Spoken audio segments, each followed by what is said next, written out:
You send out the bat signal here. Okay.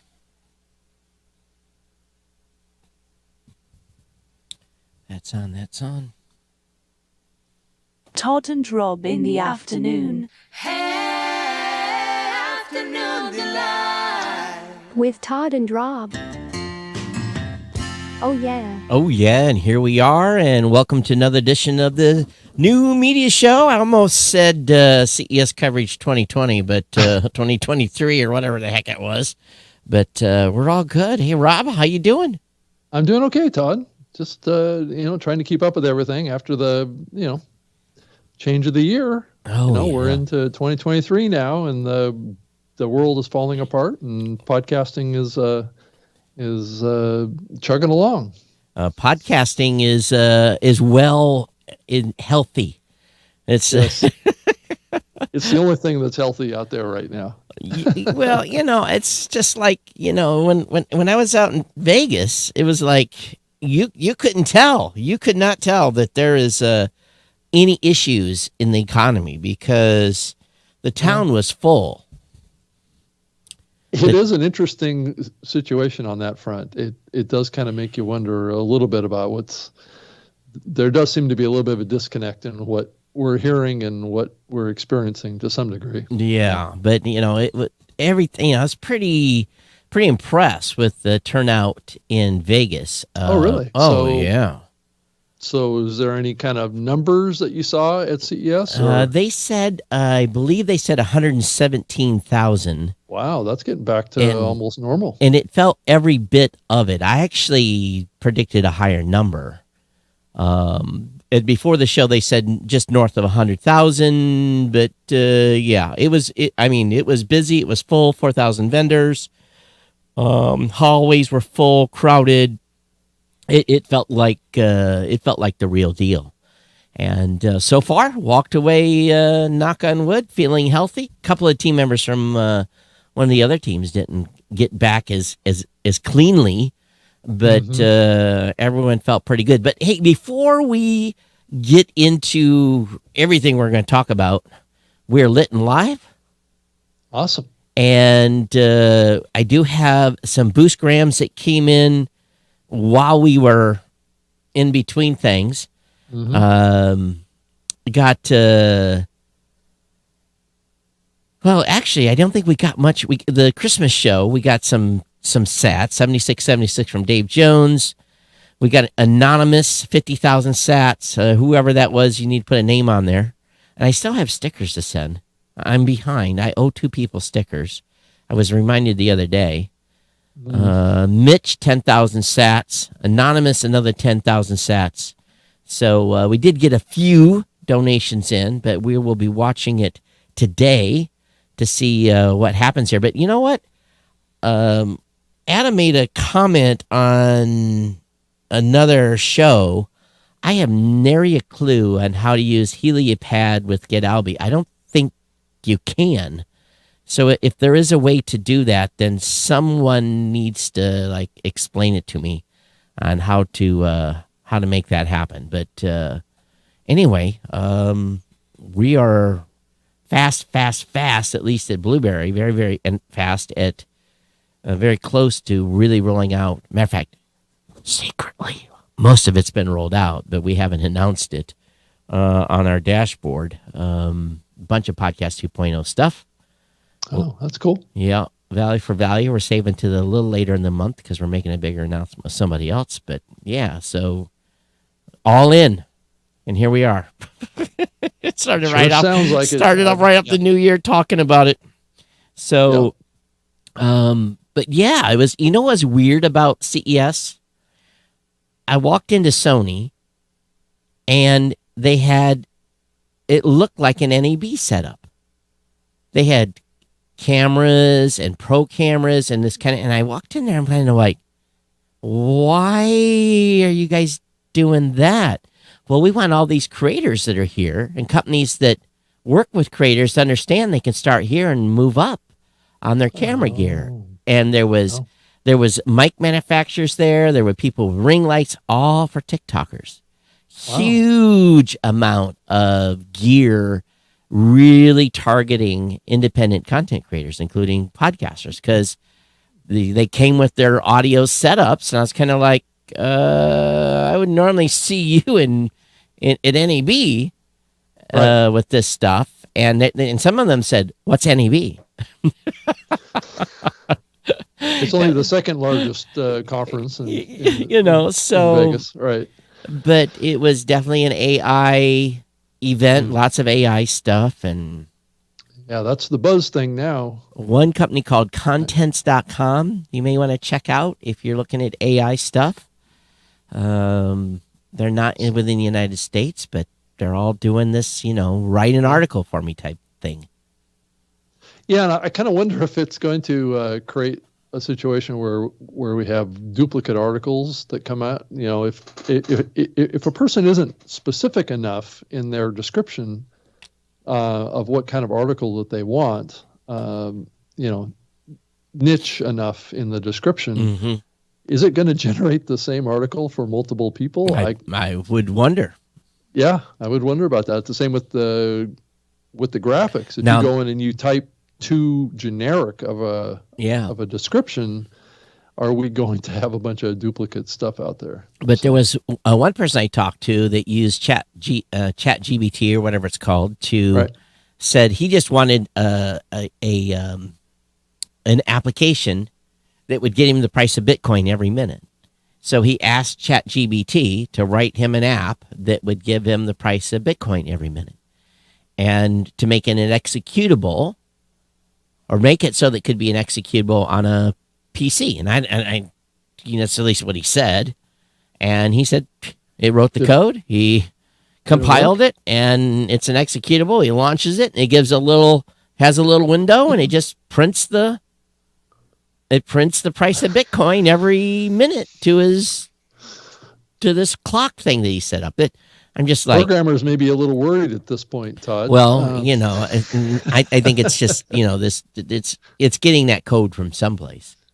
So, or it's smart enough to write it. Yeah, I don't know about that. You don't know about that? Yeah. You think it's pulling it out of the database somewhere? Yeah, right. It's had to find samples somewhere. But I think we've seen for years, Todd, is that programming is becoming more and more cut and paste kind of stuff anyway. So, with these libraries that's that true. Are available that can be applied to, an application to add functionality. Well, I hear my team talking about all the time. I'll see if I can find a library, find a library. Right, because that stuff's pre-written, right, and it's written to be native to whatever platform it's associated with. And so, I can, if you think about an AI getting access to a bunch of libraries, yep, I can see how that might work. So anyway, I got back Monday, and be honest with you, I just it's always hard. It was hard. I mean, it was, and people said, "Oh, you have too much partying." Well, it's not really that. No. It is a grind. Just a lot of walking, a lot of standing, I had talking all the time. I had no less than 18,000 steps every day. Yep. And it just wears you out. And I was on air 2 hours a day, sometimes having to riff because a guest was late. And I got back Monday, and first thing I'm doing is making sure we're ready for the big announcement on Tuesday, which we and others were part of. Is this Apple podcast subscriptions? Delegated delivery. Which we're not. That word is. I thought they changed that. Yeah, we were told not to use that word anymore. And all our documentation says Apple Podcast subscription. So, and then Apple released their press release and said delegated delivery is here. I'm like, what? What are you guys doing? So the PR folks at Apple didn't get the memo, I guess. So, I don't know what happened there, but anyway. So Blueberry, Libsyn, and two others can publish premium episodes to Apple Podcasts now. So. Yep. I'm glad my team got that. And I got another big announcement coming tomorrow from Blueberry. And we're, matter of fact, as soon as we get done with the show, I'm going to be doing final testing. And then one on Monday, too. So we waited to the new year to roll out a bunch of new stuff. So And then in the new year is here. Happy New Year's. Yeah, we're in 2023. Look out, Yep. So, what gauntlet do we have to jump over here in the next few months is the big question. well, I'm looking at sales, and sales are steady. Yeah. And I'm not seeing a big disruption either, really, in things that are going on. So I'm, relatively pleased with where the numbers are at, and it can always be bigger, but considering what's going on in the world and the economy and everything else, it is what it is. But I'll have to laugh. Okay. I'll start my rant a little early, and I'm just echoing what my tech team says. Anytime anyone, about 90% of the time, when someone calls our tech support line and says, I am a podcast consultant, I should immediately say, okay, give me your American Express card, and we're going to bill it $250. Because it is evident that podcast consultants today are nothing more than the majority of them, not all, but at least the ones we run into, are just editors. They're just audio editors. They don't know anything else about the process. I mean, it's that's bad. The primary service that they're probably trying to offer. It's bad. Don't call yourself a podcast consultant unless you know your way around podcasting. And it's just basics. What's the RSS feed? Where's the website? What's the account name under? Mm-hmm. Do you have the email address of the account? Just, those kinds of things, those simple things. It's shocking. Yeah. It really, really is. And then there's another piece of it, whereas, Todd, we'd like to do a call. We're a business. We're thinking about, we're going to start podcasting. I'm like, great. Here's my calendar link. And they get on, I think I'm having a one-on-one and get in a call, and there's 20 people on the call. It takes 10 minutes for everybody to introduce themselves. 2 lawyers on the calls, and 5 marketing people, and 3 people from, it's just like, and then, I've scheduled 30 minutes with them. It's 10 minutes to just, get the introductions done. It's, How many people does it take to screw in a light bulb? A foreman, a supervisor, someone to carry the ladder, someone to hold the ladder, someone to climb the ladder. Right. So the person that climbs the ladder unscrews the light bulb, hands it down, and you have one person that has brought the light bulb. He screws it in, and then you've got the QA that goes up and makes sure the light bulb's on. Then you got another guy that can flip the switch. Right. That's how it feels sometimes when businesses are involved in creating podcasts. Right. Though I think that's kind of, there's a bit of pullback on some of that going on right now too. No, it's not. I don't know if you read the article that Nick Qua wrote about how the industry is kind of pulling back on the big budget podcasts a little bit. It's not about big budget podcasts. It's about companies launching a single podcast that they have barely any budget for, but they have 20 people in a meeting. Okay, I get it. Okay. I don't know if those people are donating their time or what they're doing. But. Well, it's like, everyone, I'm sure there's not in their timesheets, there's not a thing for, business, maybe, 18 people put it in a half hour for business development. Right. It's like, come on. Well, the other thing that came out of this article in Forbes from Nick Qua that I thought was rather ironic, and you'll find it's very amusing, but the costs of producing a podcast at that enterprise or media company level is dropping down to the low cost of $5,000 an episode now, Todd. Oh. That's the bargain basement low cost podcast production now. For what kind of a company? Just Nick was just making a generalization that the high flying days of $100,000 an episode whatever $50,000 an episode days are numbered at this point because of what's happening in the industry right now, and that the new trend is the $5,000 an episode number now. If anybody's paying $5,000 for a single episode of their show, please call Todd or Rob. I have a Blueberry production team that will make your marketing budget people very, very happy. Right. Well, I think if you think about it from the perspective, if you're hiring, let's say, a producer, an editor, and a writer, or something like that, you could easily hit $5,000 an episode. No. Right. Nope. No way. Yeah. So how much did it cost for us to make this episode, Todd? 0. No, it's 1.5 hours of each of our perspective times. Right. There you go. Yeah. Plus a little bandwidth. A little bandwidth, yep. And a little bit of electricity. Mm-hmm. But that's about it, Todd. In the scheme of things, it costs per episode to stream. It costs per episode to deliver.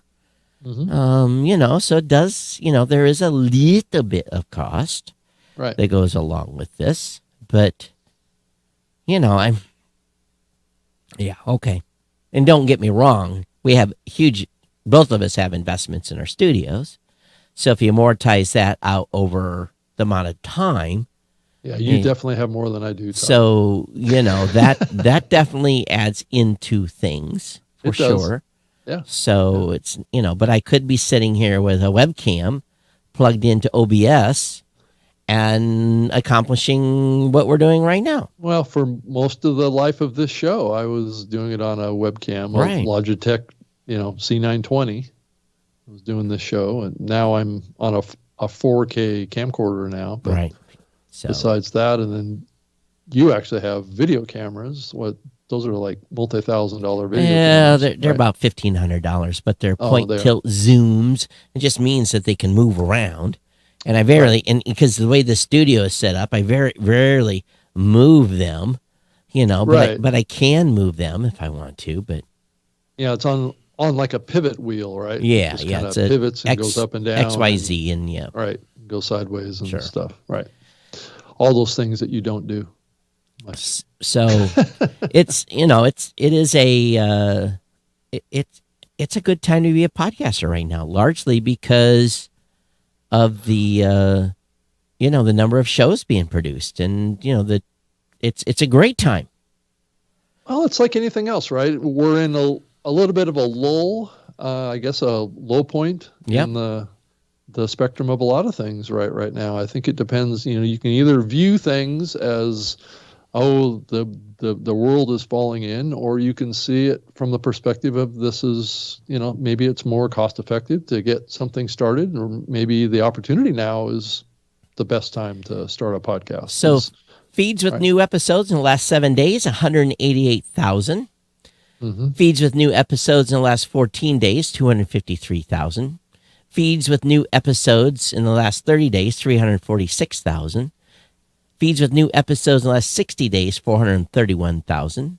Feeds with new episodes in the last 90 days, 487. Now, a new episode, brand new episodes in the last 7 days is 447,000.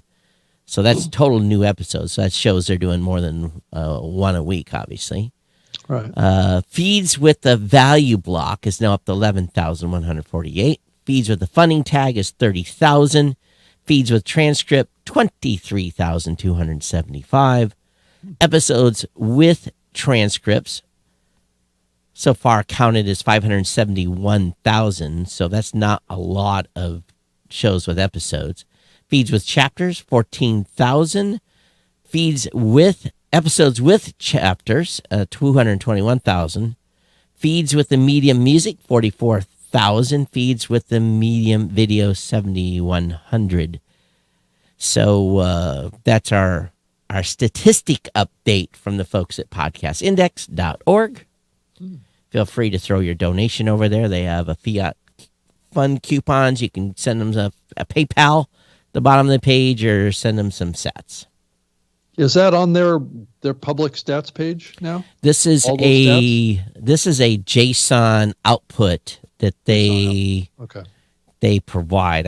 I'm going to go look at. I don't believe that's on their public website, though. No, I don't think so. I think all that data it's is not higher there. level data. Yeah. It's higher. I think it's higher level data. Yeah, it is. It's basically a JSON output. I think there's a website out there that has this info as well, but Mm-hmm. we did pretty good during the live CES coverage as far as getting streaming donations. That went pretty good. So, we had just implemented it a day before on techpodcast.com. And So did you go off of all of the live streaming platforms, like Twitter and Twitch? all those? Rob, we're on like 20 because I had my plethora. I had Tech Podcast, GNC. I had both GNC and Tech Podcast YouTube channels lit up. I had Twitter stream, two Twitter. It's hard to get a live on Twitter now. We were lucky to get New Media Show on Twitter, and same thing with. It's very, very hard to get a studio account now on Twitter. If anybody's got the secret decoder ring on how to do that, I'd like a couple more. We're on Twitch, obviously on Facebook Live, but I also did Facebook on the GNC page, the Tech Podcast page. So I think I was doing like 8 or 9. And then the Plug Hits folks, they were doing 4 or 5. And then we had a variety of restreams going on. So this thing was everywhere. And near as we can figure it, we were averaging about, across all the channels, about 5,000 people that were tuned in to at any given point at across the 20 different locations. Where, like I was on Facebook and sometimes there's 4 or 5, and then it was over on YouTube, there'd be 50, and then over, it depended on where they were catching the show because we really spread it wide. It just did a, shotgun effect of spraying it everywhere. Mm-hmm. So it worked out. These restreaming platforms are amazing. Yeah, are we live on Twitter right now? Yeah, I think we are. Yeah, we are. Yep. So I didn't pin the post, but it's in there. But so it all worked out pretty good, but I don't know. I just I've been kind of disconnected from the ecosystem really since about Christmas. I've been reading Pod News and not a lot of news. It's starting to pick up a little bit. Some deal announcements and that kind of stuff, but it's still been pretty quiet. Right. That's true. Yeah. And it's starting to pick back up then. Let's see. I was going to set the live stream to the default. Okay. That's where we're at now. Oh. To the top of the page. So, so we've got Podfest coming up at the end of the month.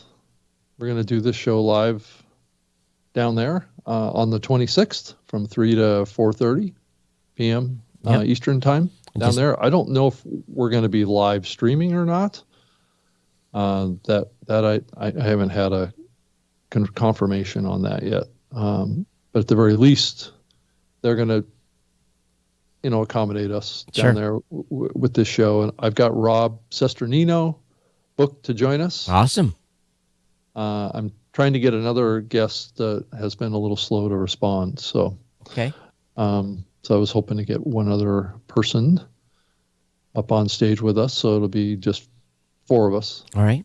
And a full, we have 90 minutes, but I don't think we're going to take it all, but yeah, we'll see how it goes. Yeah. I booked my airline ticket this morning. Already had hotel rooms.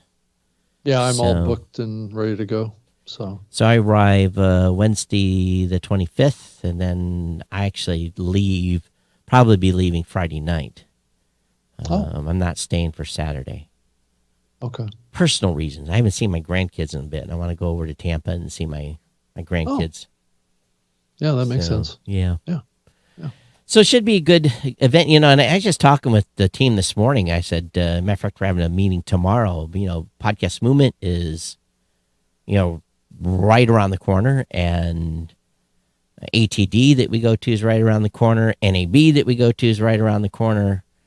So then after that, it looks like there's then May, there's the show in London. So definitely a lot of different events right through the first half. ATD in San Diego? San Diego, yeah. San Diego, okay. Yep. So definitely a number of events kicking the new year off here. Yeah, that one. I thought that was isn't that in like September or something? No, it's early this year, May or something. Oh, May. Okay. Yep. That's right. Or something. I don't know. I have to look at the date. April. It's all I'm going to be there too. All runs together. So we should try and get a live new media show down at that event. Well, yeah, okay. What are we, why not? I don't think we can. Right? Well, it might be something interesting to approach them with, but I don't know what that event is. Yeah, I don't know. Yeah, it's more of a corporate training event, right? So speaking of which, I forget now that that Podbean does go to that event. So how's your indoctrination and getting up to speed going at the Podbean?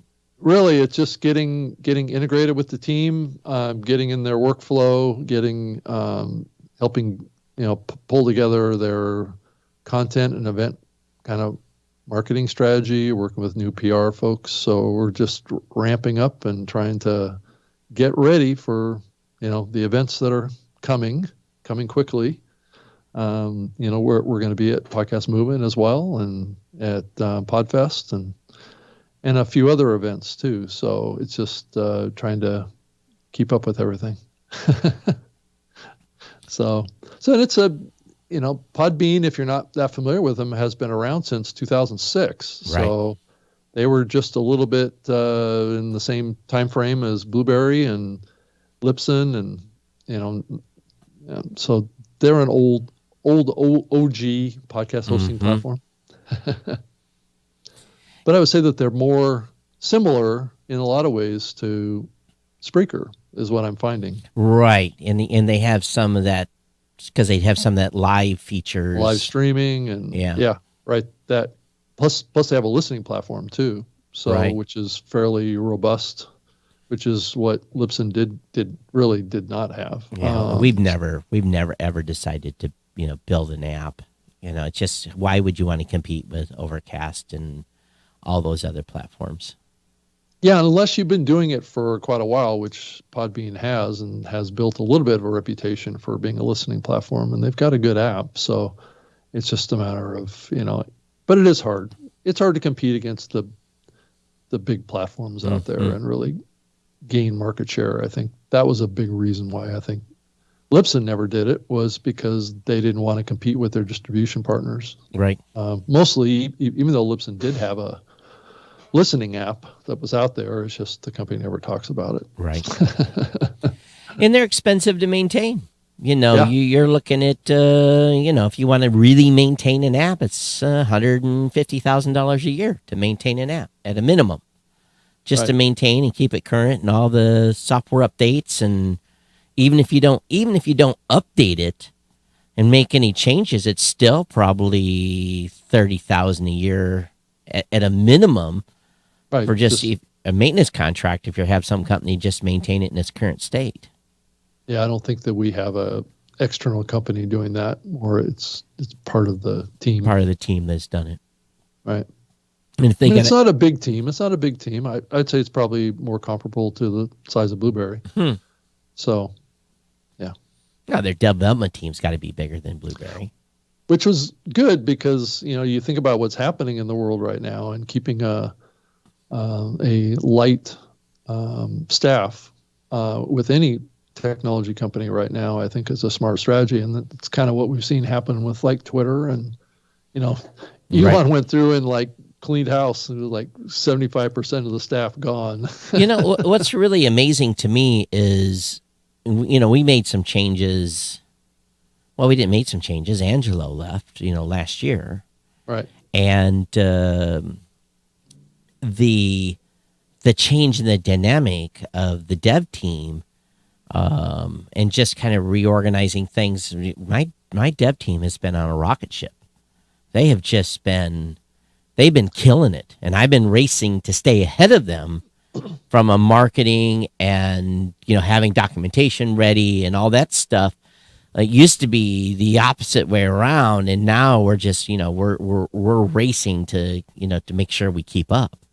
Yeah, it's almost like, I mean, I've gotten the impression from you is that it's almost like when the change happened, the floodgates opened. Absolutely, it did. It was like, because it was just a change in blood, and boy, oh boy, things just kind of really moved. Now, we'd been adopting a whole bunch of things. We went to Scrum more than 2 years ago. Yep. We introduced some project planning documentation. So it was a accumulation of things where we were doing a lot more planning, and that allowed the execution. It's still got bugs here and there, but it allows the execution to be together when your design is done and when all this stuff is thought through, and it really it's really been pretty remarkable. And I'm actually got everything done in 22 that I was not expecting to get completed until halfway into 2023. That shows you how much.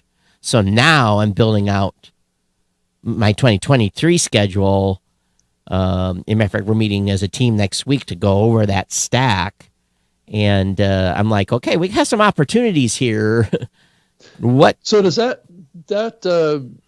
development, does it basically raise your expectations about what can be accomplished too, that puts some more pressure on the team, do you think? No, I what it really is let's just be frank. I spent 2 years I gutted the system. Right. And and that drudgery work of rebuilding, that's not fun for anybody. Right. So that's kind of some of that stuff. And you're arguing over where to dot an I and cross a T on those. And once that's all done, then you have the framework already of the new design, so that when you're ready to plug something in, it just plugs in. And then the team gets excited because it's new. It's a new thing to work on, and new things are exciting to work on. And devs always like new, challenging things. Right. And it's not like getting to the guts of the old system. Now, we're probably going to get into the system and do a few things internally from a administrative side. That some of that stuff is still kind of old, but it works. But just make it a little more pretty and a little more functional, and like reports and stuff like that. But I think what it really boils down to is once you get a process in place, and then you vet that process and you go through and say, okay, here's my projections. And, you can bring a product to market and say, okay, we expect 600 customers to adopt it in the first 90 days. And if only 300 do, then you're kind of like, well, that sucks. So the main thing we've just really tried to do is, be focused. Is this going to help a podcaster? Is this going to help them? And I think that, what we're announcing tomorrow is something to help a podcaster grow his show. And it's nothing revolutionary. It's cool. Maybe near the end of the show, I'll talk about it. But it's just one of those things that we thought would be good. It would help content creators in building their brands. Yeah. Yeah. So I was just curious if the team is moving faster now because maybe there's a person that's kind of programmatically or program managing that team at a level that's I guess more forward thinking or less restrained. I mean, what was the bottleneck? There's dynamics I won't go into. Right. But the team is healthy, very, very, very healthy right now. And that's so there's good flow of communication of ideas, and people are talking about stuff. And we're going to have a job announcement probably here in the next month where I have a hole. I know where a hole exists in the company. And we filled one of those holes by hiring a company to help us. And now I got to fill another hole in the company. My side, we have two teams, dev team, production team. I need a hole filled in the production team. And we'll be looking for some fresh blood to bring into that group and help us do. It's a lot of not necessarily marketing, but it's some of the stuff. Okay, here's the marketing idea. Let's execute on this. So I'll be bringing someone in to help on the marketing team, but it's I don't know, it's a fun time, and plus all the stuff we're doing, for me, it's fun because of the new podcast 2.0 stuff, but that's just part of the whole grander picture. I think you see it on we all see it, the challenge as a hosting provider. And I'm giving someone a business idea here. The challenge of podcasting as a podcast hosting provider is getting a new customer to episode 1. Right. If you get them to episode 1, they've completed the process to get to episode 1. And then step 2 is getting them beyond episode 1.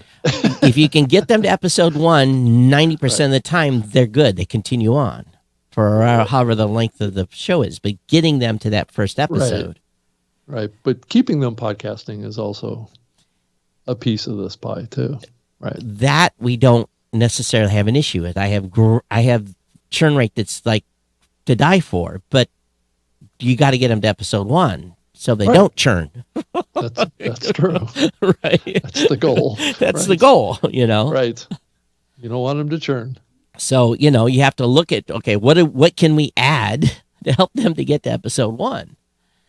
And I have this smorgasbord of list of things to do, and some of it I don't want to build. So some of it I want to say, can you help me? Go to another company, and can you help me get this way? Yeah. And some companies had some things they announced I was excited about, and then they, with the economy, they said, oh, we're not going to build that. And I'm like, yeah,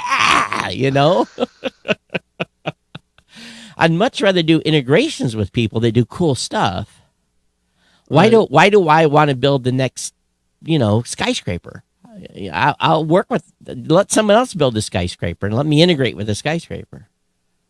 As an analogy, I don't just to throw something out here. Do you think that the AI technology like we talked about earlier a little bit, do you think that's going to come into our platforms pretty significantly? No, not in the near future. Why? Okay, I'm not. We'll see, but not right now. What are we going to do? Have them write show notes? I wasn't being specific, but I was kind of big picture as you think about the developments and how fast this is moving. Okay, so it does make me wonder if there are aspects of podcasting that will be automated.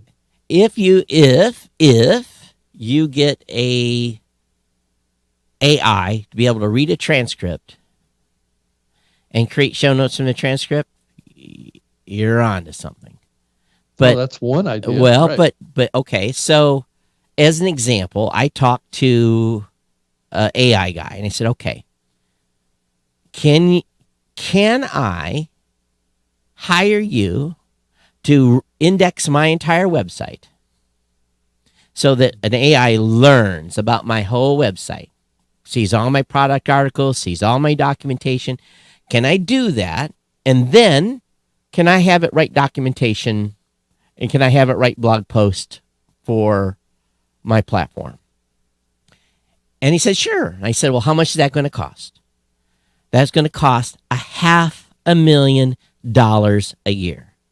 And I'm like, I can hire 5 people for $500,000. Wow. To do that same work. So it won't scale currently. If he just said 50,000 and you can prove to me that this thing would do the job, maybe I'd consider it a year. Right. But $500,000? No. He was all excited. He thought I was going to write him a check. Wow. But why would I replace?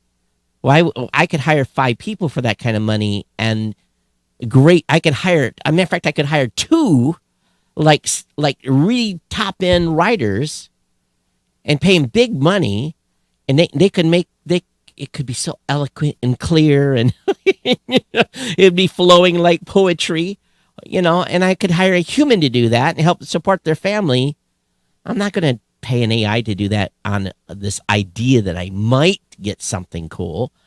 You know, what I'm finding is a friend of mine has, I don't know if I talked about on the last show, he writes a monthly article for a magazine, a robotics article.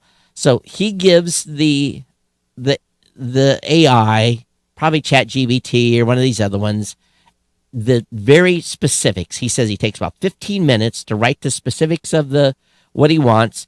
The thing gives him a 500 account article. He spends the next hour editing that 500 and saves himself like an hour and a half of work. It would normally take him 3 hours to write this. So I thought, okay, for him that works. But he's writing on something that the robot or the AI has knowledge of. If I go out and ask a AI to write a post on making technical documentation on the step-by-step process to post an episode with PowerPress, it's going to go ... not enough information. It's not going to know how to do that. I can't help but think of all of the aspects of what a podcaster has to do to get a podcast out the door. What an AI engine might be able to help with, even editing audio at some point. I don't know. I mean, it's a question mark. It's a question, definitely. But I'm right. Show notes is another one. I think, and then the actual publishing of that episode could be something as well. So I just wonder, But the thing is that AI or is that process? I don't know that there's a big difference anymore. I think at the end of the day, this technology can be utilized in workflows too. That's why there's so much concern about AI replacing the need for employees at some point. Right. I think that's a concern, right? Is that it can do a lot of the same things that you would do as a person working with a software interface, right? It could populate fields but you still have to create the content that goes in those fields. Mm-hmm. So you have to have another layer of AI technology that can analyze the content and maybe potentially edit the content. And, at some point, I think that the Descript folks have been playing around with the concept of being able to even create the audio. I think, though, in the end, I'm not going to invest in someone to do AI at the company because that's going to be a lot of work. And maybe it could be, right. Maybe you're going to get returns. I don't know. But I just wonder, Todd, if there isn't going to be some new platform that starts. They could. That basically takes all these components and just basically AI generates the whole workflow. Yeah. And doesn't change the voice. I that's think the future competition. I think we're 10 years away from that. We'll see. It's hard to say, right? How quickly that could happen. Yeah, I don't know. Just a lot of people. I went to that ChatGPT website over the weekend, and that website was getting so much usage that they had to you got to block it. It went to 1 million users faster than any platform has ever went.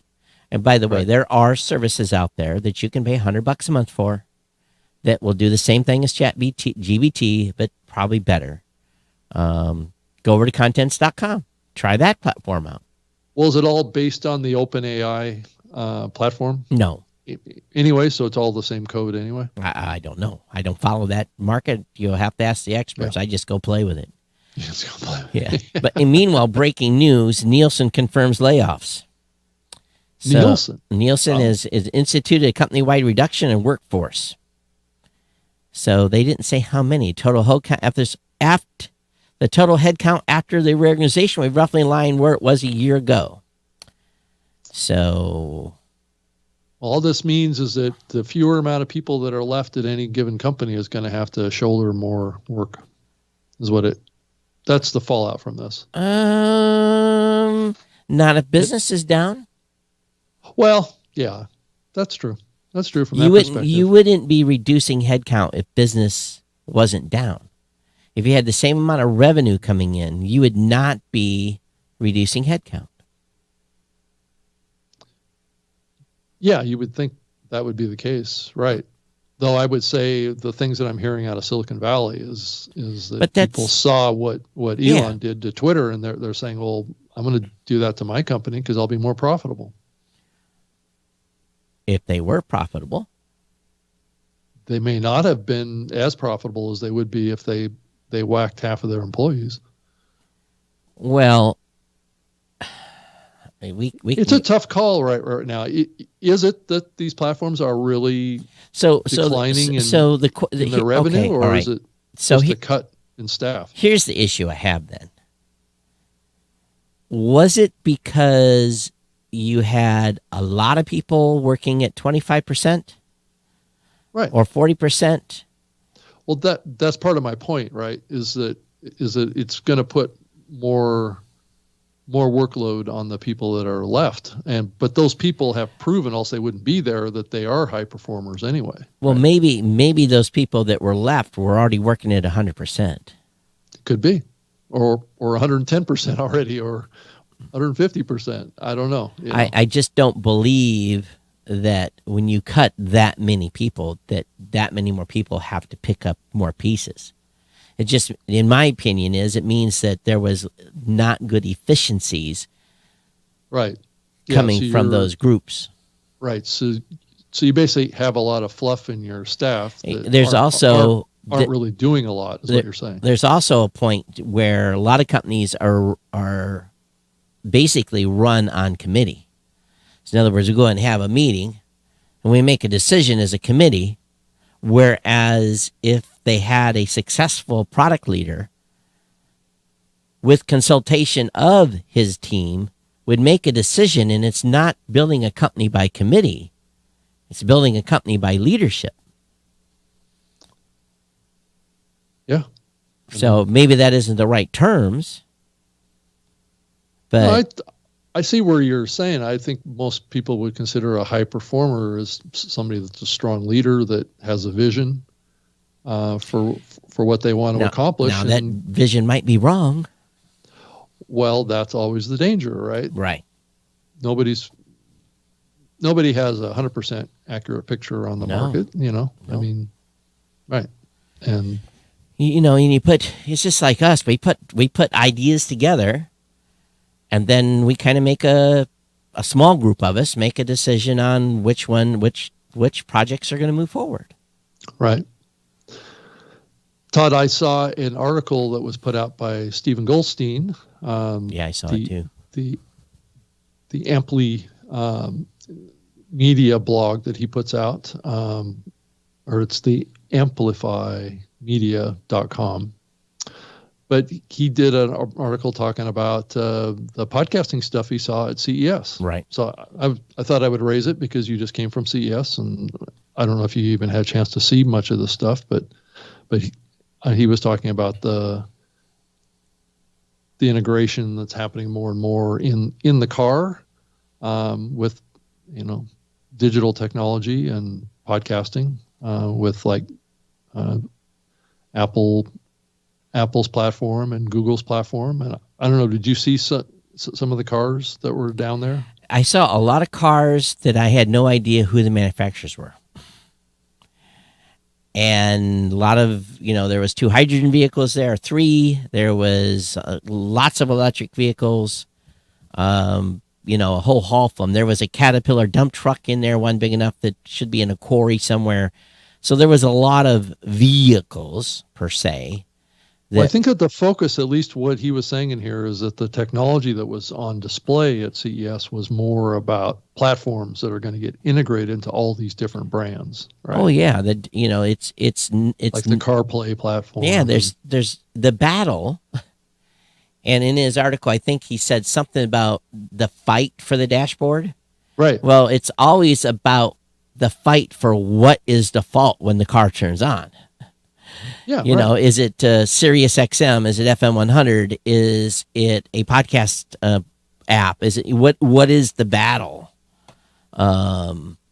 And of course, then you have the biggies, Google, you have Amazon, you have Apple, that are, dominating right now the dashboards. As a matter of fact, my car, I can use Android Right. CarPlay or Apple Play, either. It depends on what's plugged in. Yeah. And Yeah, but if you have a Tesla, you can't do that. no, but, Tesla's its own deal. So It is its own deal. There's So, no question. you Right. know, and is that a downer? Is that a Debbie Downer for Tesla? If I can't use Apple CarPlay in a Tesla, I would be mighty pissed.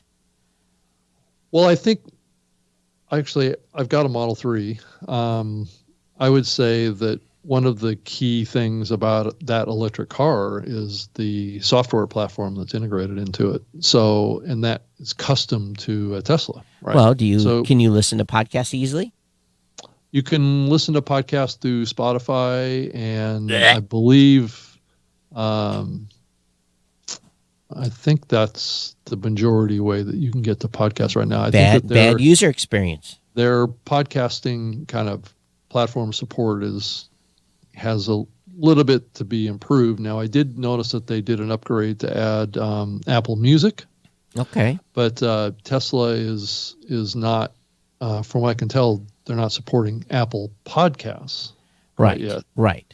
So, So- that's maybe coming. But So guess what I would resort to? Bluetooth with my phone, listening to podcast in a Tesla. Whereas in my Ford Edge, it's right there on the screen, and I just click the podcast I want to listen to and see the library, everything right there in my fingertips. Yep. And if I want to listen to Sirius XM, I can listen to Sirius XM if you pay the subscription. If I want to listen to F100, it's right there. Yep. So, I'm not watching videos in my car. That's the recipe for disaster. Well, yeah. So, but if you eventually have autonomous driving capability, you may be able to watch videos in your car. Yeah, maybe. So- Of course, I'd be afraid I would get my head chopped off by running underneath some semi or something. So I don't think it's going to be a while before I can trust. And, self-driving is one thing, but keeping your eyes on the road, because these cars have a tendency, I don't care what they are, and there's improvement every day. They run home to mama and can kill you. There's not a lot of history of that with the Tesla. Okay, anyway. there is enough. There is enough. There is you. Of course, people get in wrecks and die every day in vehicles driving themselves as well. Well, So- people are stupid in their cars too, and Well- they do things that the car it's not recommended to do, and that's what gets people in trouble. It's So- not that the platform is dangerous. I don't believe. Well, I'm not saying it's dangerous. I Right. just don't trust it yet. Oh yeah, well, I think you do need to Yet. keep an eye on things. Well, I you're not. agree with you. You're not supposed to be like sitting over here reading a book. Yeah, I agree with you. That's how I use mine. I mean, I have. Oh, you read a mine. book and No. Oh, okay. I'm saying. Well, the card actually doesn't allow you to do things like Okay, that. right. I said so. I'm saying. So just because it drives itself, and I am not a subscriber to the FSD, full self-driving. So I just haven't invested the money in doing that. But I do have autopilot, which basically drives most of the time on its own. How often do you have to touch the steering wheel and make corrections? I don't really have to touch the steering wheel to make corrections. I have to touch the steering wheel to make sure the car knows that I'm that there, you're still awake. that I'm touching the steering wheel. Yeah. That's the point. And I would say I turn autopilot on and off on a regular basis because I didn't pay for full self-driving, so I Right, don't right. have that full capability. But if I did and paid the $199 a month, I could set it to drive to a destination, and it'll drive to the destination. So Well, my Ford Edge, I can leave my hand off the steering wheel for 20 seconds. At 21, it beeps me. At 25, it slows the vehicle down. yeah, well, this will keep you aware that you need to be touching the steering wheel. So it does have that ability. It like flashes on your screen, Right. and beeps and all sorts of stuff. So, but but anyway, I think Tesla could do a better job of supporting podcasting, and I would love to help them get there, because I do believe that platform is going to be pretty big in the future. We'll see what happens in the future with all that, but yeah, I have a hard time seeing them supporting like a CarPlay or Android Auto in that car, because one of the things of how that car works, it's so integrated with the car. That I don't know that I would want the Apple software sitting on top. Well, I've only been in a Tesla once for a test drive from 0 to 60 in 3 seconds. That's my extent of being in in this hyper mode or whatever they call it. They are rocket ships. There's no question about it. Yeah, it can scare people. I've scared people in mine before, and I don't even have the high performance model. I have just the long range model. Right. But yeah, I mean, I think like 4.2 seconds or something like that, 0 to 60. And going back to my commentary about CES, again, it was really about they fully, TikTok has had a major impact on the vendors there. I mean, it was marked that they were marketing. They had products for. I walked up to a booth and I said, I want that. I saw it. It's a very few things. And the guy said, minimum order is 80. And I'm like, I just need one. And he said, I'll send you a list of our retailers and you can buy one. And, there's certain things I saw that I know that I can use from a production standpoint.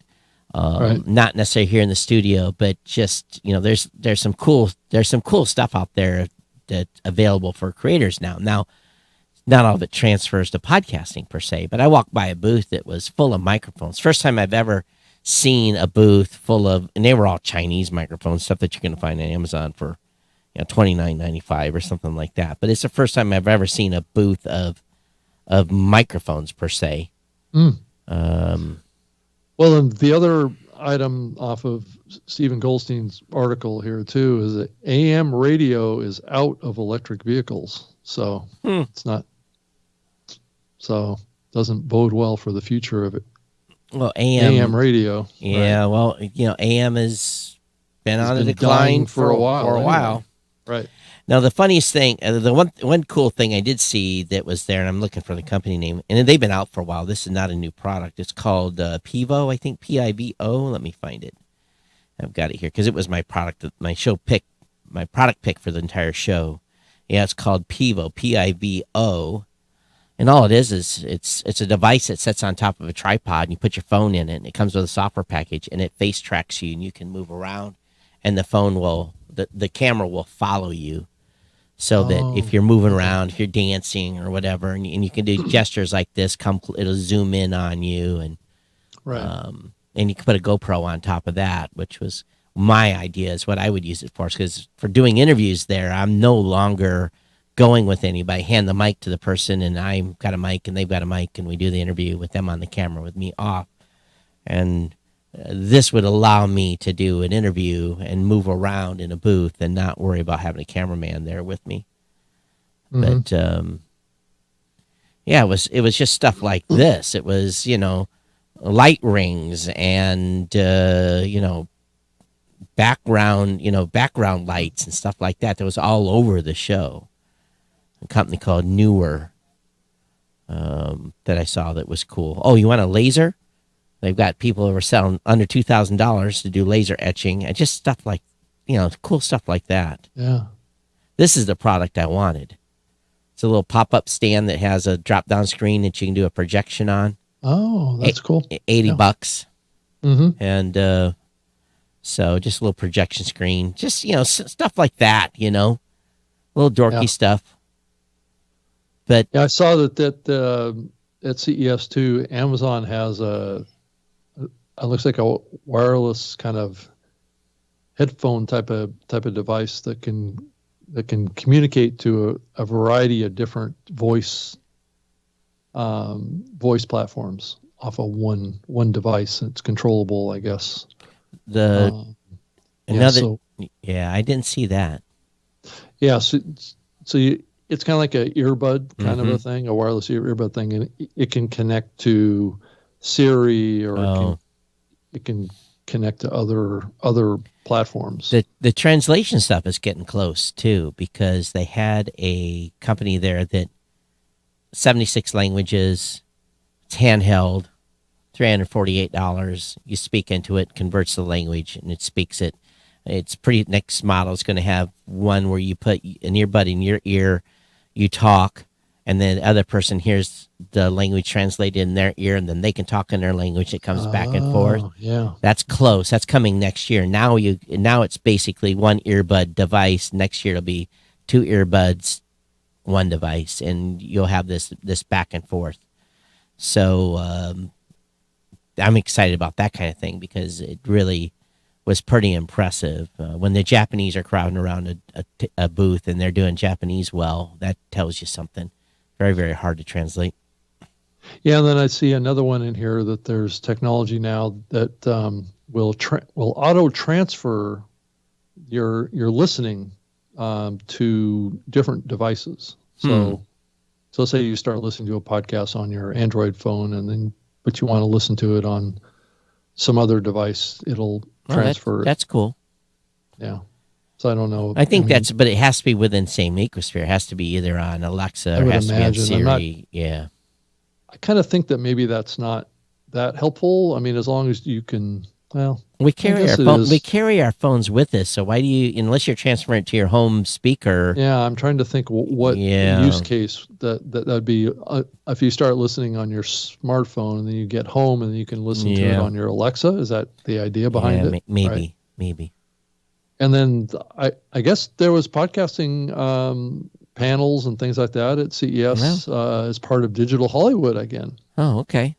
But I guess that was a deal that was put together by a consortium of SiriusXM, Audacity, iHeart, WWE, and Pinterest, of all things. Well, they were probably there trying to pitch to media buyers, if there was any at the show. So do you think there is a media buyers at CES? I've never seen any. But I'll tell you what. I'll tell you what happens to you if you're talking to someone in a booth, and Amazon walks into the booth. You know what happens to you? You get shoved out. Amazon's here. You're out of here now. Right. If Amazon, if someone's badge just shows up says Amazon on it, they correctly say thank you for talking and leave you hanging. Right. And just walk over and start talking to them.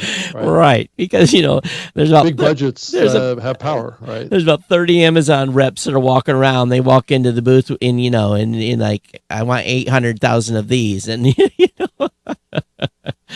or whatever the number is.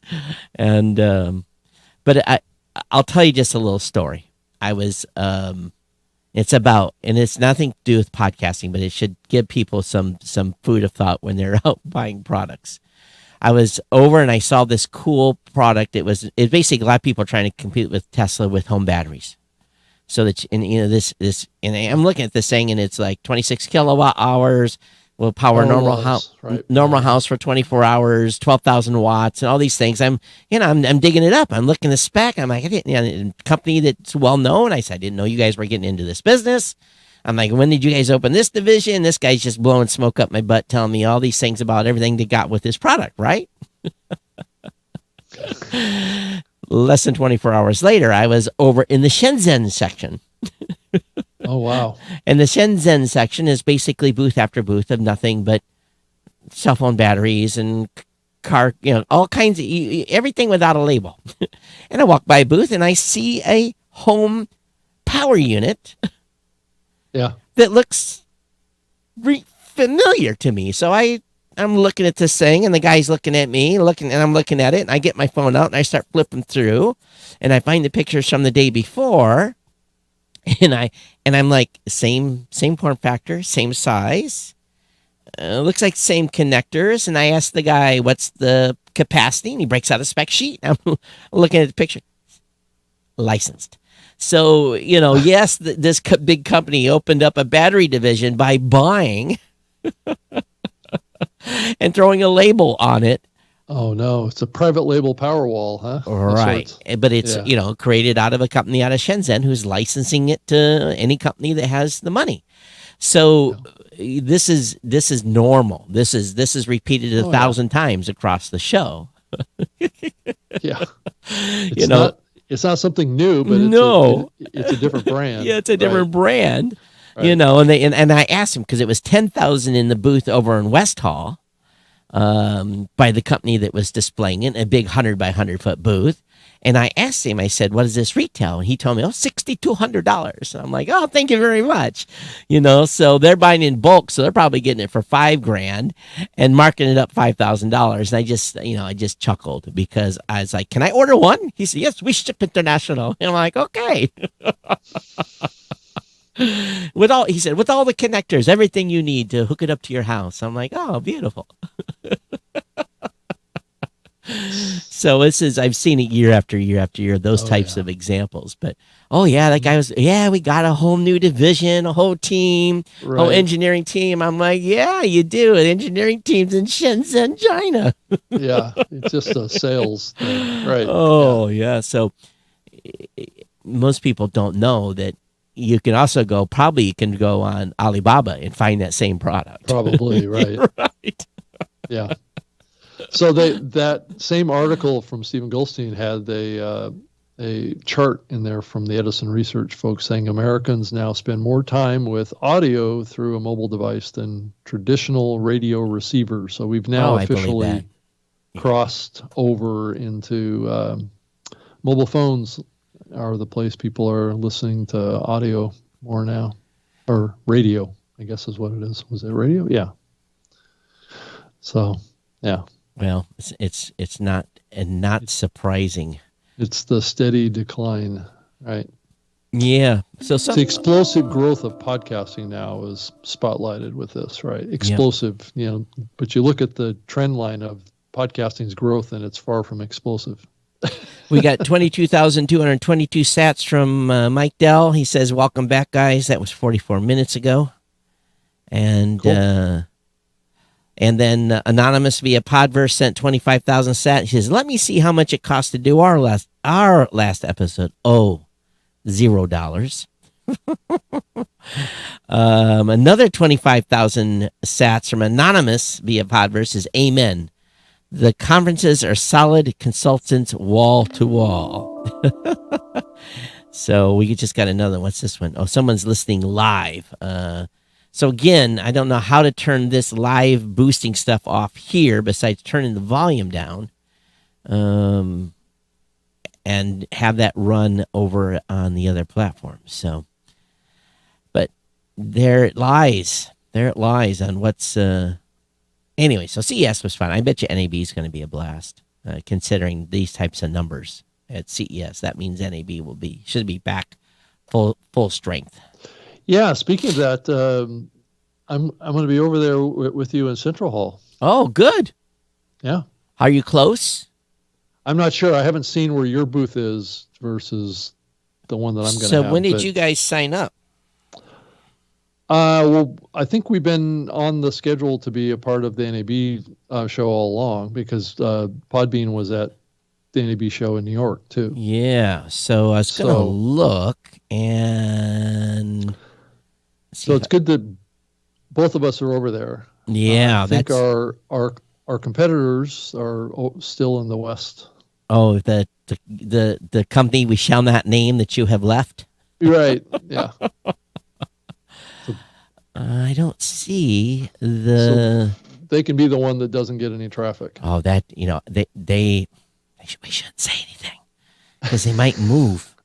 Yeah, okay, so we had to get a bigger booth in order to move. Oh, really? Yep. Oh, I didn't. I'm still in a 10 by 10. So sorry. Well, How many people are you going to take? I'm not sure. I'm not sure on that yet. Yeah, we're not going to take many people. We'll take. I'm thinking maybe we'll probably have maybe 3. Probably. Yeah, I'm only taking 2. That's Yeah, I can't find the exhibitor list on this. Normally I can find the. Maybe they haven't posted the. Maybe they haven't posted the exhibitor map yet. That's interesting. Exhibitors Marketplace. Okay, there we go. Let me go and see if I can. Okay, let me go look for you guys. You guys are in. You're in C5750. 5750. Yeah, so let's look at me.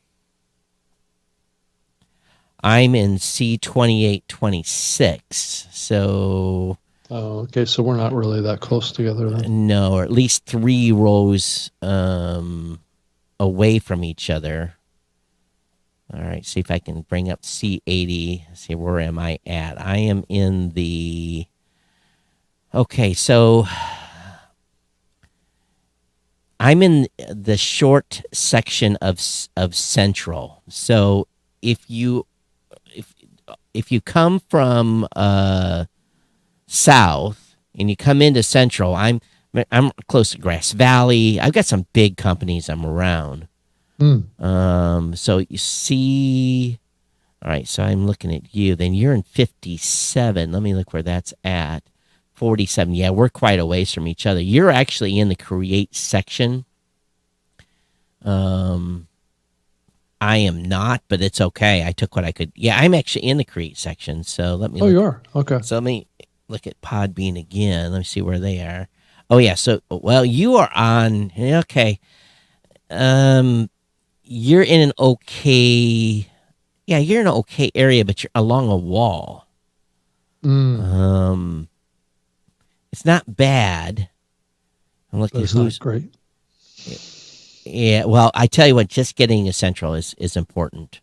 I'm not in a great spot either, all things considering. I'm happy to be over there. That's the main thing. Yeah, it's just the West Hall is just. No, it's just it's dead well, zone. it's too far to walk. Yeah. Yeah, It's really just a dead zone. too far to walk. And who's next to me? I'm going to look and see who's next to me. I'm next to Rector Sets. Wow. Coax and Shout Over Systems, OWC. I'm in a good spot. OWC itself will garner a lot of traffic, just that company alone. So sometimes it's just traffic that you're trying to get by you. Right. Just walking by the booth. Yeah, right. Just trying to get Studio Box, US Broadcast. Who else? Yeah, not bad. Again, it's all about marketing then, to get people to you. Now, the key then is have a big marketing campaign to get people to your booth. That's the key with CES. I mean, with NAB. Right. Because you got to let people know you're there.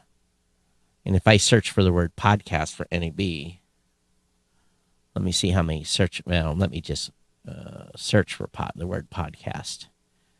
How many booths? Oh, that's interesting. Let's see. Let me look at Libsyn, how their listing is. Here we are talking about trade shows. Yeah. So, they are next to. See, this is horrible. Why they are over there? Toner cable equipment. Over in the West Hall? Yeah. What are you talking about? They're next to where a Libsyn is? The booth across from them is a company from Brazil. RF Specialties, Cortera, Coresites. These are all big transmitter companies. Yeah. I don't understand. I really don't. Whoever we told NEB we were leaving if we weren't moved to Central. That's right. And position wise, it looks like NEB's tried to beef things up because the front of this has got Telestream, Microsoft.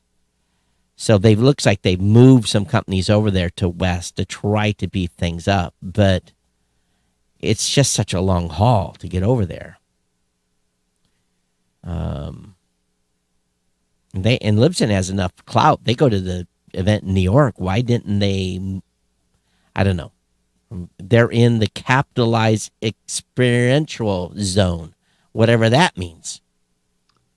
I don't think that they Capitalized made experiential. an effort. I kind of pushed the Podbean team to put forth an effort to move. Well, that's good. Where were they before? They were in the West Hall. They were. Mm-hmm. Yeah, it's time to. Well, good. I'm glad you did. So we can send. There is cohesiveness in being close to one another, regardless. Yeah, and I won't be as far away from you as well. Right, So right. You're 5 minutes. that was like a half-hour walk to get to where you are. Oh, right. from where I am to west. Oh, Yeah. it's. Probably Yeah, more than that's 30 minutes. Right. Yeah, and that's if you get out of the convention center, walk along the North Hall hallway, and then get over the escalator, walk across Paradise, walk halfway up the street, and then down into West, and then all the way back. That's the problem with going into West, is it takes 15 minutes once you leave North just to get into the hall. Yeah. So, but anyway. Todd, do you think it's time that the listening apps do a better job of scanning podcasts and creating a better search experience? Because this came up with an article that was put out it's an old article from summer of 2021 talking about, all of the listening apps and what everybody indexes for search discovery in the apps. And it's really kind of less than stellar, what I would call it. I mean, the assessment is that a podcast app SEO strategy is just not a viable strategy from any level. Search has always sucked on all these apps. Yeah. I just wonder if that's ever going to get any kind of a focus.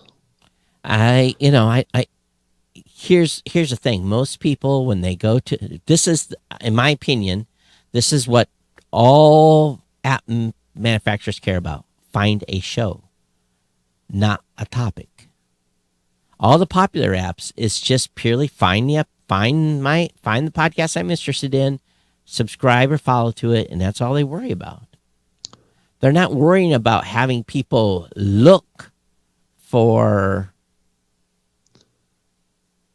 Which is really interesting when you think about it, Todd. If you think about how people find content, let's say on YouTube, right? They're pretty specific about what kind of topic that they're looking for. Well, YouTube is run by a search company. No, but the users use that. So it's the chicken or the egg kind of thing, right? Mm-hmm.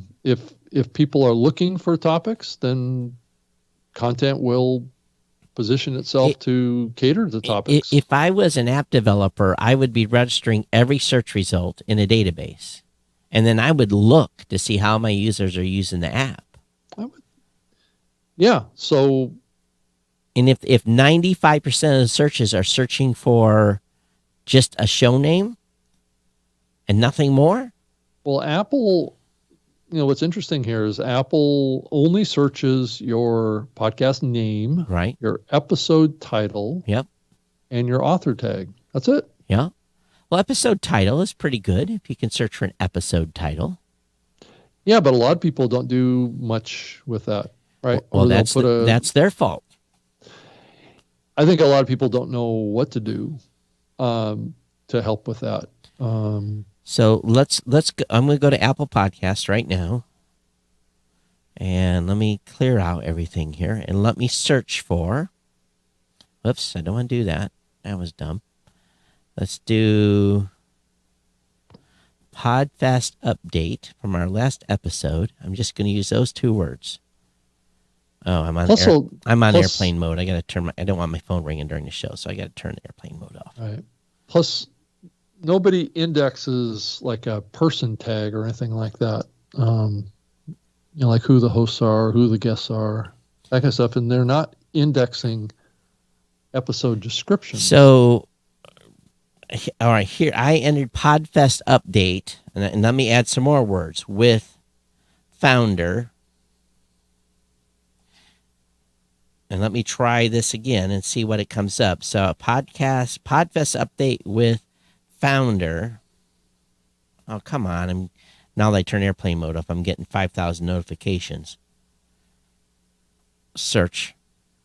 Okay, the video edition of this show was, okay, both episodes came up when I searched for Podfest update with founder. Let's see what happens if I remove founder. Let me search again.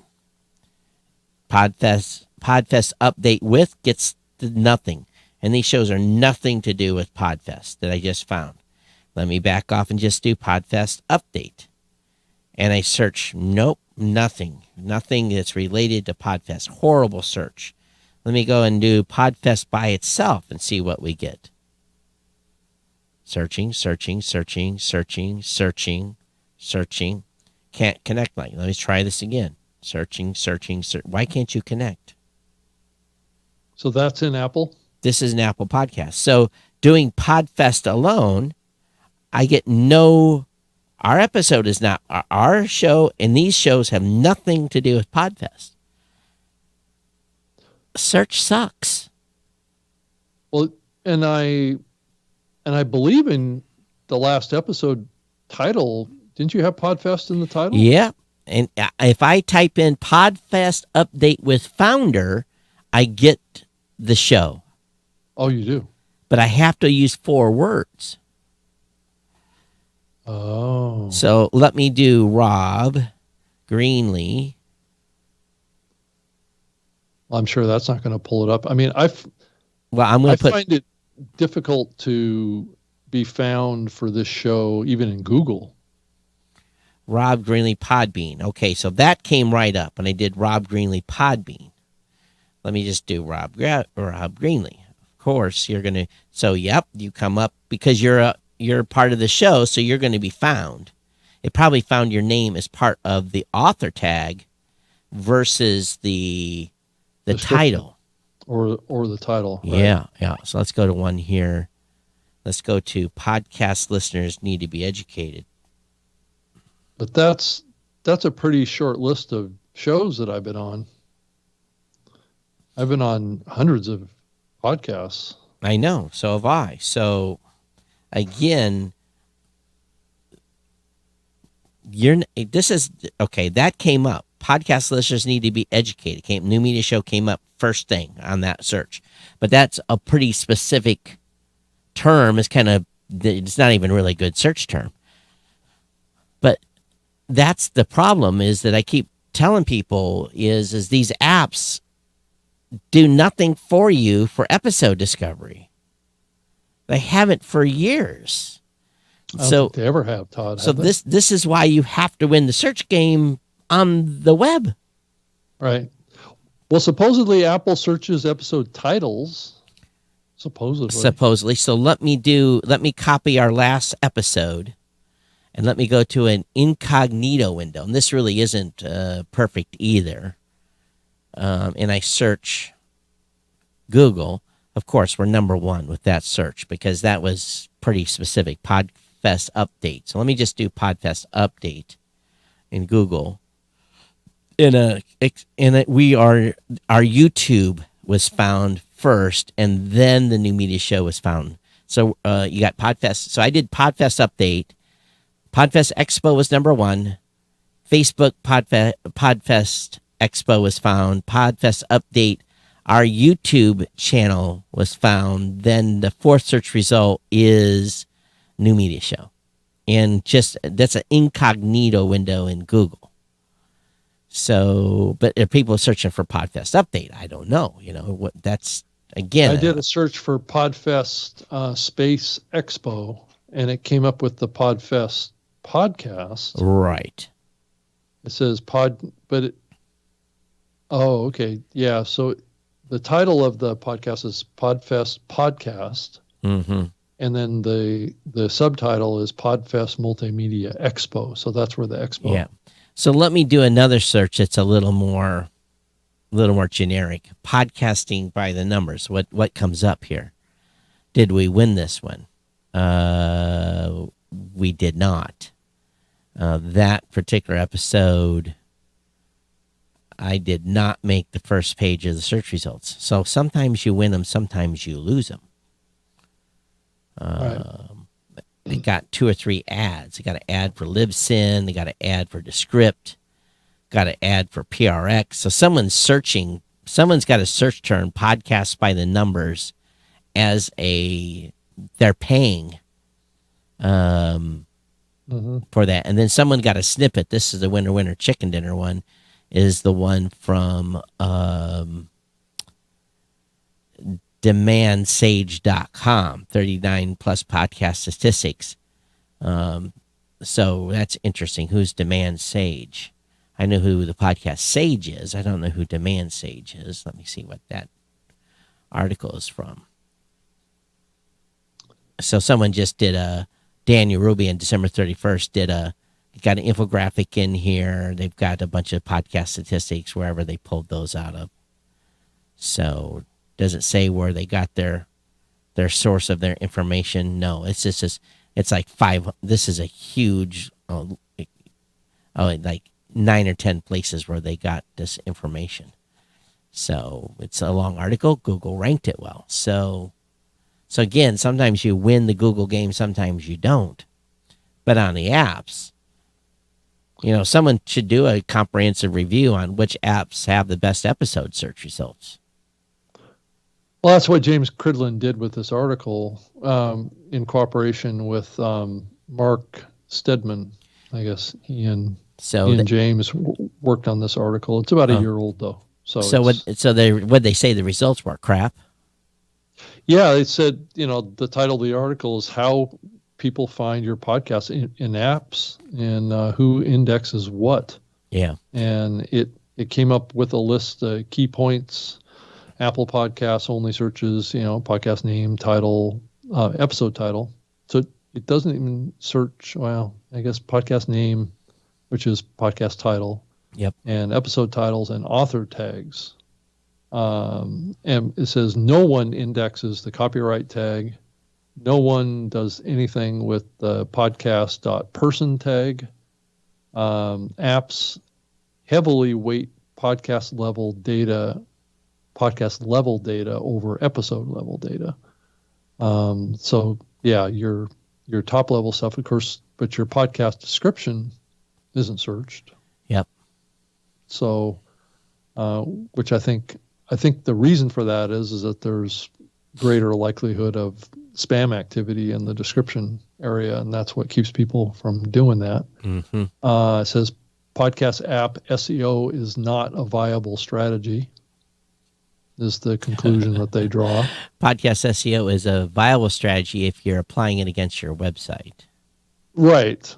Not in apps. Not in the listening apps. And say in the podcast search landscape,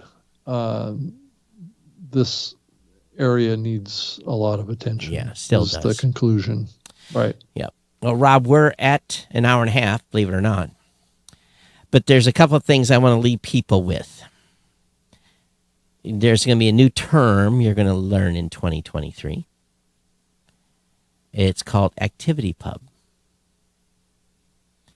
So the geeks among us will understand what ActivityPub means. ActivityPub is something that I'm pretty excited about. Do you know what ActivityPub is, Rob? I think it's a tag function as part of the podcasting 2.0 stuff, isn't it? It's going to integrate stuff from podcasting 2.0. Will integrate with potentially ActivityPub, but Mastodon has some functions of ActivityPub. But I think we're going to see a lot about ActivityPub in the next year. Which direction is it flowing? Is it flowing from like a Mastodon platform into both the podcasting ecosphere, or from the podcasting ecosphere? If everything is dialed in correctly, it'll go both ways. It'll go both ways. Yeah. Well, I'm looking forward to the shared comments. Yeah, that's capability. what it's in reference to is cross app comments. Cross that. Yeah, Yeah. I'm really looking forward to that. I'm just curious where that master file is going to live. The master file, it supposedly can live anywhere, but my opinion is we'll probably get the biggest adaption on Mastodon. So, like if I'm a content creator, as I am, and I create a source post in my Mastodon on my Mastodon account, and I link to that in the correct way, that will serve as the basis of where that conversation should happen. Now, sadly, this isn't as easy as it looks because everyone will have to, if they want to potential where this is headed is if they want to contribute to that conversation within the app, they're going to have a Mastodon account someplace, and they're going to have to basically authenticate within the podcast app. They're kind of like you would on Facebook or some other app where you authenticate Google or whatever. You're going to have to authenticate your Mastodon account to be able to participate in the cross app conversation. I think that's where it's leaning towards, based on everything I've heard on the Podcasting 2.0 show over the last couple of episodes. Is ActivityPub via Mastodon may be the place where we first see some traction. But again, it's going to be nerdy initially, so we'll see. Yeah, I'm just curious if there's some way to integrate in like Twitter threads. Well, that's its own issue. But it's up to the app developer to do authentication. That's where the problem lies. If I do it on Facebook, then they would have to authenticate with Facebook, and they have to support it. And then if they want to authenticate on Twitter, they have to support Twitter. So the app developers have a big lift. And not all those platforms guarantee they keep those lines of communications out. Some stuff is not two-way. Some stuff is one-way. So depends on the APIs. Right. Are available. And I think the ActivityPub protocol, if you want to call it that, probably people are screaming right now, is going to be where this stuff is going to kick off and the early adopters are going to go. But yeah, I would love to see that capability is, where audience participation is shared across listening platforms. I'm hoping that would be great. My dream would be is I would start the comment thread on my WordPress post, and then there would be a feed between my WordPress and my Mastodon and where it would be integrated. But I don't think that's going to be possible either. But who knows? That's asking a lot. Well, you'd like to have the conversation be on the source post of the source. Can you imagine cross-app communications feeding into my WordPress comment area? Yeah, it's almost like a permalink type. That would be beautiful. Relationship, right? Yeah. That way, and not necessarily them have to have an account, but again, then there's moderation issues and a whole bunch of other stuff that goes along with it. But not without challenges, but we'll see where things head. It's fun time to be part of podcasting, everyone. We may not seem like it, but it is. It's always been like this, Todd. We've been evolving and developing, and I just wonder if this AI is coming faster than all of us realize. So I remain a bit of a pessimist. Will it really save you time? Number one. Will it really do the job? Number two, without screwing things up and making you look like an idiot. So there's always a risk of that. Right. Right. And will it plagiarize and you end up with a takedown notice because you plagiarize content? Right. And I also, like we talked about earlier, I do worry about redundancy. Right. And then also, I know some folks have been playing around with auto-generating podcast artwork. Right. Using these AI protocols. Yeah. So you basically write a paragraph telling the AI exactly what you want in your square. It's all cool to get this letter from a company called Getty, and that they say that you have used a thumbnail within an image that they had copyright on, and you owe them $800. That's what happened to me. I got I went to a legitimate place where I could license images. Mm-hmm. Well, there was an image within the image, and the image within the image was the Getty image, they got me for $800. That was about 10 years ago. So Wow. I trust very, very little, like Shutterstock and stuff like that. I trust, but boy, I'm very hesitant. So what we need to figure out is what's the creation engine behind the art. Right. And Is it truly unique to Yep. each rendition? because you don't want to become under the guns of Getty, and it's a per instance, fine. You settle or we'll take you to court type of thing. And I've also heard that there's talk about an AI engine that will auto-generate music too. Well, good So luck you with that could- as well. Right. So is that a custom creation? And if it is, can you have global rights to that? Well, there's people out there that are buying music mixes now for licensing for one specific track or for global. I'm glad I'm not in the music business. So, yeah. But So you can just see how this Pandora's box might be opening. here. yep, until you get the takedown notice in the bill in the mail. Yeah. That could ruin Christmas, and we're luckily Christmas. a We don't future want that. Christmas. No, we don't. All right, everybody. I'm Todd at blueberry.com. That's blueberry without the E's, BLUBRRY.com. Make sure you go over to newpodcastapps.com. Pick up yourself a modern podcasting app. Get yourself off one of the legacy podcasting apps that you may be using. A legacy is anything that is not listed at newpodcastapps.com. Get involved in streaming some sats to us. Make us a boost so you can be talked about during the show. We do still take fiat funds being PayPal. We do take PayPal donations on the website, and we appreciate every one of those that come in. If someone wants to help Rob and Todd with their Christmas spend, you can send us a PayPal, and we will pay some bills with that. Hey Todd, is there an alternative to PayPal that we can use?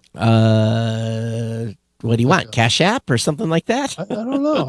I'm just trying to think of one that hasn't had a history of being willing to fine their users $2,500. Well, then that's why you need for voicing your opinion. That's why you need to get a new podcast app, a new podcastapps.com. Right. So that you can send us, $1 and not get charged 50 cents to send it. So Right. Well, that's yeah. we'll put our I need to have like a little, those hats that people in Vegas, they have the circles on Fremont Street where the entertainers are. They got their little box out there to throw, dollars in, 5s, 10s, and 20s, they hope, or nickels. But we ought to have one of those little boxes sitting out here for Satoshis. Fill the Satoshi box up. Right. Rob, how can they reach you?